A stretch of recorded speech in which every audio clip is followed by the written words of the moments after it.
ಎಲ್ಲರಿಗೂ ನಮಸ್ಕಾರ. Welcome back to my YouTube channel. ನಾನು ನಿಮ್ಮ ಬಸ್ಸು ಪ್ರಭು. ಸೊ ನಾನಿವತ್ತು ನಿಮ್ಮ ಜೊತೆ ಒಂದು ಹೊಸ ವಿಡಿಯೋನ ಶೇರ್ ಮಾಡ್ಕೊತಾ ಇದ್ದೀನಿ. ಏನಪ್ಪ ಅಂದರೆ ನಾರ್ಮಲ್ ಆಗಿ ಹೌಸ್ ವೈಫ್ ಲೈಫ್ ಸ್ಟೈಲ್ ಯಾವ ಥರ ಇರಬೇಕು ಅದನ್ನು ನಾನು ನಿಮ್ಮ ಜೊತೆ ಶೇರ್ ಮಾಡ್ಕೊತಾ ಇದ್ದೀನಿ. ಅಂದರೆ ನಾರ್ಮಲ್ ಆಗಿ house wife life style same ಇದೇ ಥರ ಇರುತ್ತೆ ಅಲ್ವಾ, ಡೈಲಿ ರೋಟೀನ್ ಇದೇ ಆಗಿರುತ್ತೆ. ಸೊ ಹೌಸ್ ವೈಫ್ ರೋಟೀನ್ ಅಂತಲೇ ಹೇಳ್ಬೋದು.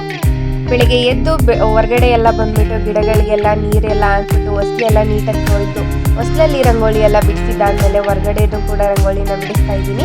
ಹಾಗೆಯೇ ರಂಗೋಲಿ ಡಿಸೈನು ಕೂಡ ನಿಮ್ಮ ಜೊತೆ ಶೇರ್ ಮಾಡಿಕೊಂಡೆ. ಐ ಥಿಂಕ್ ಈಗ ರಂಗೋಲಿ ಡಿಸೈನ್ ನಾನು ಬಿಡಿಸ್ತಾ ಇರೋದು ನಿಮಗೆ ಗೊತ್ತಾಗ್ತಾ ಇದೆ ಅಂತ ಅನ್ನೋ ಥರ ಫೀಲ್ ಅನ್ನಿಸ್ತಾ ಇದೆ. ಬಟ್ ಗೊತ್ತಾಗಿಲ್ಲ ಅಂತಂದರೆ ಅಷ್ಟು ಕ್ಲಿಯರಿಟಿ ಕಾಣಿಸಲ್ಲ ಅಂತಂದರೆ ನೆಕ್ಸ್ಟ್ ಟೈಮಿಂದ ನಾನು ಸ್ವಲ್ಪ ಅಂದರೆ ಕರೆಕ್ಟ್ ಕ್ಲಿಯರಾಗಿ ಕಾಣಿಸೋ ಥರ ವೀಡಿಯೋನ ಶೂಟ್ ಮಾಡ್ಕೊತೀನಿ. ಸೊ ಈ ಡಿಸೈನ್ ಯಾವ ಥರ ಇತ್ತು ಅಂದರೆ ಸಿಂಪಲ್ ಆಗಿನೇ ಬಿಡಿಸಿರೋದು. ಲಾಸ್ಟಲ್ಲಿ ಒಂದು ಕ್ಲಿಪ್ಪಿಂಗ್ನ ಆ್ಯಡ್ ಮಾಡಿರ್ತೀನಿ, ನಿಮ್ಗೆ ಗೊತ್ತಾಗುತ್ತೆ. ಸೊ ನೋಡಿಕೊಂಡು ಟ್ರೈ ಮಾಡೋರಿದ್ರೆ ಟ್ರೈ ಮಾಡ್ಬೋದು ಅಂತ ಹೇಳ್ತೀನಿ.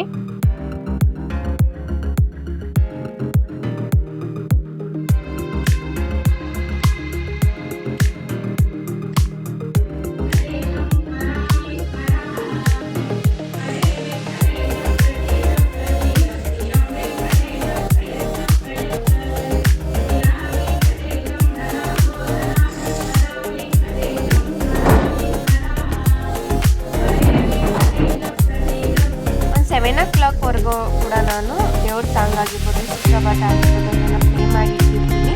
ಸೊ ಹಾಗೆಯೇ ನಾನು ಕೂಡ ಫ್ರೆಶ್ ಅಪ್ ಆಗಿದ್ದಾದಮೇಲೆ ನಾನು ಮತ್ತು ಯೋಗ ಎಲ್ಲ ಕಂಪ್ಲೀಟ್ ಮಾಡ್ಕೊಂಡು ಮೆಡಿಟೇಷನ್ ಎಲ್ಲ ಕಂಪ್ಲೀಟ್ ಮಾಡ್ಕೊತೀನಿ ಅದೇ ಟೈಮಲ್ಲಿ.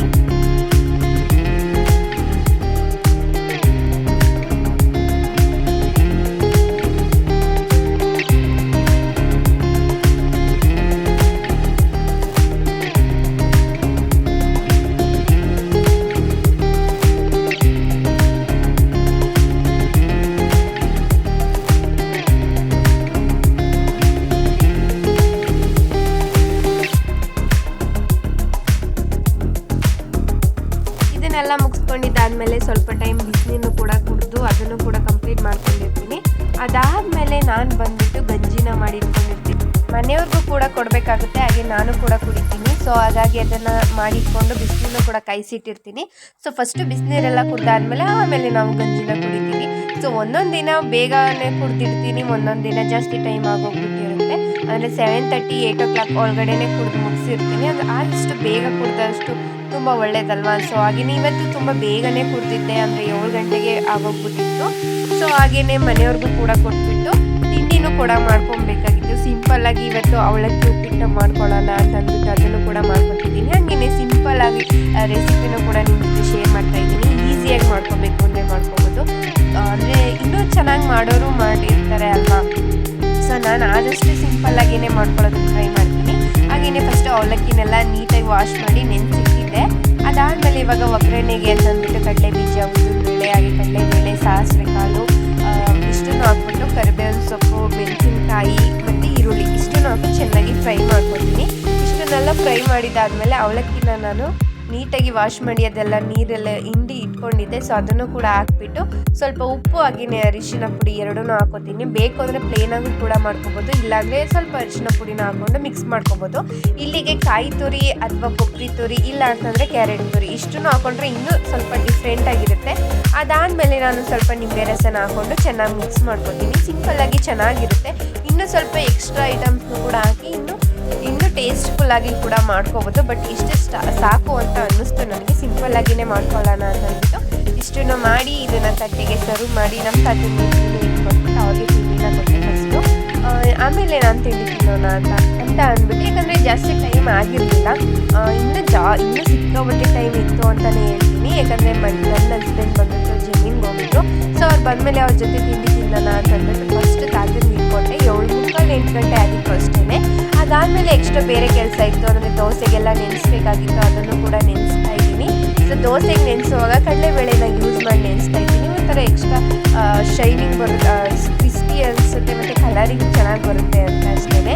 ಅದಾದಮೇಲೆ ನೆಕ್ಸ್ಟು ಮೊಳಕೆ ಕಾಳೆಲ್ಲ ಕಟ್ಟಿದ್ದೆ ಅಲ್ವಾ, ಅದ್ರದ್ದೆಲ್ಲ ಕಾಳುಗಳು ಹಾಕ್ಬಿಟ್ಟು ಸಾಂಬಾರು ಮಾಡ್ಕೊಬಿಡೋಣ ಅಂದ್ಬಿಟ್ಟು ಅದನ್ನು ಕೂಡ ಕೂಗಕ್ಕಿಟ್ಟಿದ್ದೀನಿ. ತಿಂಡಿಗಿಂತ ಮುಂಚೆನೇ ಒಂದೊಂದು ಸರಿ ತುಂಬ ಬೇಗನೆ ಕೆಲಸ ಮುಗ್ದೋಗ್ಬಿಡುತ್ತೆ, ಇಲ್ಲಾಂದರೆ ಸ್ವಲ್ಪ ನಿಧಾನಕ್ಕೆ ಮಾಡ್ಕೊತೀನಿ. ಸೊ ತಿಂಡಿ ಎಲ್ಲ ತಿಂದು ಪಾತ್ರೆ ಎಲ್ಲ ವಾಶ್ ಮಾಡಿ ಕಸ ಎಲ್ಲ ತೆಗೆದು ಮನೆ ಕೆಲಸ ಸ್ವಲ್ಪ ಮುಗಿಸಿದಾದ್ಮೇಲೆ ನೆಕ್ಸ್ಟ್ ಇನ್ನೂ ಜಾಸ್ತಿ ಟೈಮು ಹಂಗೇನೆ ಕೂತಿದ್ದೆ. ಏನು ಮಾಡೋದು ಅಂದ್ಬಿಟ್ಟು ಮೂವಿ ಕೂಡ ನೋಡ್ತಿದ್ದೆ. ಕರೆಂಟ್ ಬೇರೆ ಹೊರ್ಟೋಗ್ಬಿಟ್ಟು ಅದಾದಮೇಲೆ ಇನ್ನೇನು ಮಾಡೋದಪ್ಪ ಅಂತ ಬೇಜಾರಾಗ್ತಾಯಿತ್ತು. ಆ ಟೈಮಲ್ಲಿ ಅಕ್ಕಿ ಎಲ್ಲ ಖಾಲಿ ಆಗಿಬಿಟ್ಟಿತ್ತು. ಅಂದರೆ ಸೊಸೈಟಿಲಿ ಅಕ್ಕಿ ಕೊಡ್ತಾರೆ ಅಲ್ವಾ, ರೇಷನ್ ಅಕ್ಕಿ, ಅದೆಲ್ಲ ಖಾಲಿ ಆಗಿಬಿಟ್ಟಿತ್ತು. ಅದನ್ನೆಲ್ಲ ಕ್ಲೀನ್ ಮಾಡಿ ಎತ್ತಿಟ್ಕೊಬಿಡೋಣ ದೋಸೆಗೆ ನೆನೆಸೋಕ್ಕೆ, ಮತ್ತು ಹೊಲಕ್ಕೇನಾದರೂ ಅಡುಗೆ ಮಾಡ್ಕೊಟ್ಟು ಕಳಿಸ್ಬೇಕು ಅಂದರೆ ಅವಾಗೆಲ್ಲ ಬೇಕಾಗುತ್ತೆ ಅಂತಂದ್ಬಿಟ್ಟು ಸುಮ್ಮನೆ ಕೂತಿದ್ದೆ ಅಲ್ವಾ. ಟೈಮ್ ಯಾಕೆ ವೇಸ್ಟ್ ಮಾಡೋದು, ಇವಾಗ ಕರೆಂಟು ಬರಬೇಕು, ಹಾಗೆಯೇ ಸುಮ್ಮನೆ ಎನಿ ಟೈಮ್ ಫೋನ್ ನೋಡೋದು ಅಂದರೆ ಸ್ವಲ್ಪ ಇರಿಟೇಷನ್ ಆಗ್ತಾ ಇರುತ್ತೆ. ಅದೇ ಟೈಮಲ್ಲಿ ಈ ಕೆಲಸ ಮಾಡಿಕೊಂಡ್ರೆ ಈ ಕೆಲಸನೂ ಕೂಡ ಮುಗ್ದೋಗ್ಬಿಡುತ್ತೆ ಅಲ್ವಾ ಅಂತಂದ್ಬಿಟ್ಟು ಅಕ್ಕಿನೂ ಕೂಡ ಕ್ಲೀನ್ ಮಾಡ್ಕೊತಾ ಇದ್ದೀನಿ.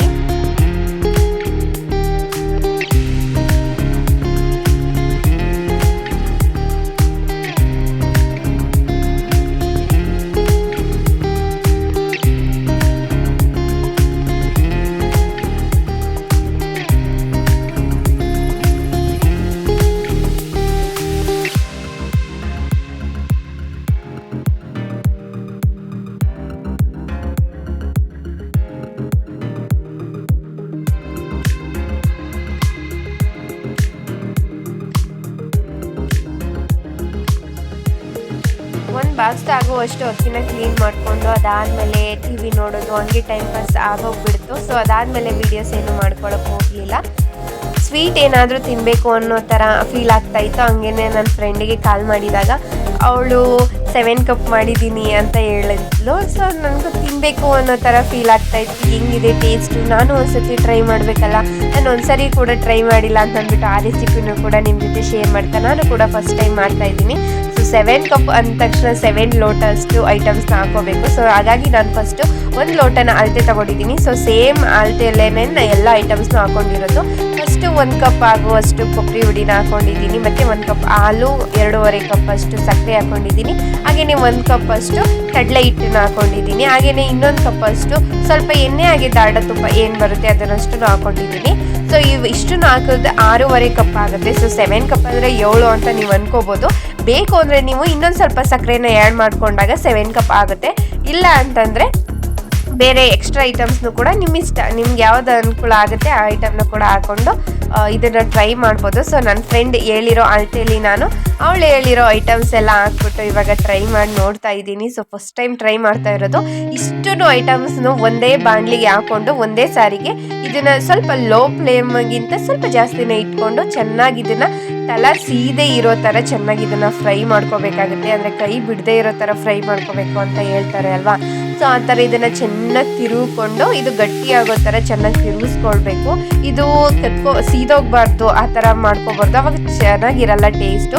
ಸೊ ಇವಾಗ ನೀವು ನೋಡ್ತಾ ಇರ್ಬೋದು ಚೆನ್ನಾಗಿ ನಾನು ತಿರುಗ್ಕೋತಾ ಇದ್ದೀನಿ. ಒಂದು ಸ್ವಲ್ಪ ಟೈಮ್ಸ್ ಹಿಡಿಯುತ್ತೆ, ಹಾಗೆಯೇ ಅದು ಚೆನ್ನಾಗಿ ತಿರ್ಕೊಂಡಷ್ಟು ಚೆನ್ನಾಗಿ ಟೇಸ್ಟ್ ಬರುತ್ತೆ ಆ ಥರ ಅಂತ. ಸೊ ಇದನ್ನು ನನ್ನ ಫ್ರೆಂಡ್ ಹೇಳಿದ್ದು ಅಂತ ಅಂದೆ ಅಲ್ವಾ. ಸೊ ಅವಳು ಕೂಡ ಕೇಳಿದ್ದೆ ಇದನ್ನು, ಬಟ್ ಟ್ರೈ ಮಾಡಿರಲಿಲ್ಲ, ಹಾಗೆ ಸ್ವೀಟ್ ಕೂಡ ಟೇಸ್ಟ್ ಮಾಡಿರಲಿಲ್ಲ ಅಂತ ಅಂದ್ಕೊಳ್ತೀನಿ. ಸೊ ತಿನ್ನಬೇಕಿತ್ತು ಅಂತ ಅನ್ನಿಸ್ತಾ ಇತ್ತು, ಹಾಗೆಯೇ ಟ್ರೈನು ಕೂಡ ಮಾಡಿದೆ. ಹೇಗೆ ಬರುತ್ತೋ ಹೆಂಗಾದರೂ ಬರಲಿ, ಸೊ ಅದನ್ನು ಕೂಡ ನಿಮ್ಮ ಜೊತೆ ಶೇರ್ ಮಾಡ್ಕೊಳ್ಳೋಣ ಅಂದ್ಬಿಟ್ಟು ಅದನ್ನು ಕೂಡ ಕ್ಲಿಪ್ಪಿಂಗ್ ಎಲ್ಲ ತಗೊಂಡಿದ್ದೆ. ಯಾಕಂದರೆ ಫಸ್ಟ್ ಟೈಮ್ ಟ್ರೈ ಮಾಡಿದ ತಕ್ಷಣ ಚೆನ್ನಾಗಿ ಬಂದ್ಬಿಡ್ಬೇಕು ಇಲ್ಲ ಅನ್ನೋ ಥರ ಏನಿಲ್ಲ ಅಲ್ವಾ. ಹಾಗೆಯೇ ವೀಡಿಯೋ ಮಾಡಿದ ತಕ್ಷಣ ನಾ ಮಾಡ್ತಿದ್ದೀನಿ ಅಂದರೆ ತುಂಬ ಚೆನ್ನಾಗಿ ಬಂದಿದೆ ಅಂತಲೂ ಏನಿರಲ್ಲ ಅಲ್ವಾ. ಸೊ ಹಾಗೆಯೇ ನಾನು ಕೂಡ ಇದನ್ನು ಫಸ್ಟ್ ಟೈಮ್ ಟ್ರೈ ಮಾಡ್ತಾ ಇರೋದು. ಸೊ ಹೇಗೆ ಬಂತು ಅಂತ ಕಂಪ್ಲೀಟಾಗಿ ನೋಡಿ, ಓಕೆನಾ? ಓಕೆ, ಪರವಾಗಿಲ್ಲ, ನಾಟ್ ಬ್ಯಾಡ್ ಅನ್ನೋ ಥರನೇ ಚೆನ್ನಾಗಿ ಮಾಡಿದ್ದೀನಿ. ಟೇಸ್ಟ್ ಅಂತೂ ಅಲ್ಟಿಯಾಗಿತ್ತು, ಓಕೆನಾ, ಚೆನ್ನಾಗಿ ಬಂದಿತ್ತು, ಟ್ರೈ ಮಾಡ್ಬೋದು. ಆ ಥರ ಏನು ಕಷ್ಟ ಅನ್ನೋ ಥರ ಏನಿಲ್ಲ, ಬಟ್ ಕರೆಕ್ಟಾಗಿ ಹದ ಇಟ್ಕೋಬೇಕು ಮತ್ತು ಚೆನ್ನಾಗಿ ಫ್ರೈ ಮಾಡಬೇಕು. ಇದೊಂದು ಸ್ವಲ್ಪ ಟೆಕ್ನಿಕ್ ಯೂಸ್ ಮಾಡಿದ್ರೆ ಚೆನ್ನಾಗಿರುತ್ತೆ. ಹಾಗೆಯೇ ಅದು ಚೆನ್ನಾಗಿ ನಾನು ಒಂದು ಪ್ಲೇಟ್ಗೆ ಸ್ವಲ್ಪ ನೀರು ಹಾಕ್ಬಿಟ್ಟು ಅದನ್ನು ಅಲ್ಲಿಗೆ ಚೊಡಿಸಿ ಅದು ಪಾಕ ಚೆನ್ನಾಗಿ ಬಂದಿದೆಯಾ ಅಂತ ನೋಡಿಕೊಂಡೆ. ಅದಾದಮೇಲೆ ಒಂದು ತಟ್ಟೆಗೆ ನಾನು ಎಣ್ಣೆ ಎಲ್ಲ ಸವರ್ಬಿಟ್ಟು ಏನು ನಾನು ತಿರ್ಕೊಂಡಿದ್ದೆ ಅದಷ್ಟನ್ನು ತಟ್ಟೆಗೆ ಸರ್ವ್ ಮಾಡಿಬಿಟ್ಟು ಇವಾಗ ಸ್ವಲ್ಪ ಡ್ರೈ ಫ್ರೂಟ್ಸ್ ಏನಾದರೂ ಹಾಕೋಣ, ಇನ್ನೂ ಸ್ವಲ್ಪ ಡೆಕೋರೇಟಿವ್ ಆಗಿ ಕಾಣಲಿ ಅಂತ ಅಂದ್ಬಿಟ್ಟು ಇದನ್ನು ಕೂಡ ಟ್ರೈ ಮಾಡ್ತಾ ಇದ್ದೀನಿ. ಸೊ ಅದ್ರ ಮೇಲೆಲ್ಲ ಅದನ್ನು ಹಾಕ್ಬಿಟ್ಟು ಚೆನ್ನಾಗಿ ಸ್ವಲ್ಪ ಟೈಮ್ ಬಿಟ್ಟರೆ ಅದು ಚೆನ್ನಾಗಿ ನೆಂದು ಗಟ್ಟಿಯಾಗಿರುತ್ತೆ ಅಲ್ವಾ. ಸೊ ಆವಾಗ ನೀವು ಯಾವ ಶೇಪಲ್ಲಿ ಬೇಕೋ ಆ ಶೇಪಲ್ಲಿ ಕಟ್ ಮಾಡಿಕೊಂಡ್ರೆ 7 ಕಪ್ ಸ್ವೀಟ್ ರೆಸಿಪಿ ಚೆನ್ನಾಗಿ ರೆಡಿಯಾಗಿರುತ್ತೆ. ಸೊ ಸೇಮ್ ಕಾಯಿ ಮಿಠಾಯಿ ಥರನೇ ಟೇಸ್ಟ್ ಇರುತ್ತೆ. ಬೇಕು ಅಂದರೆ ಒಂದ್ಸತಿ ಟ್ರೈ ಮಾಡಿ ನೋಡಿ, ಓಕೆನಾ?